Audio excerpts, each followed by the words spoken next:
Ako lang to sa bahay. Hello guys. Ayan, baka naman 10 seconds na lang yan, mother. Mamaya. Hoy, pamigay nyo na yung inyong mga grocery. Gagi, mahirapan ako nito magdala mga. Kaya nga akin na. Ayaw mo pa eh.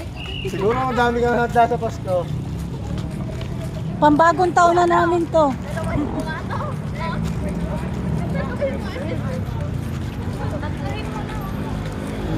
Nalay nga, bigat eh. Jelay, hintayin mo kami. Nasa unahan siya talaga, oh.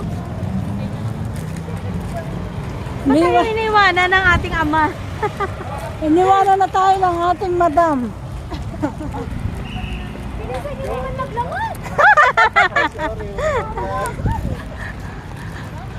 Hindi na makalakad, madam. Masakit na ang binti.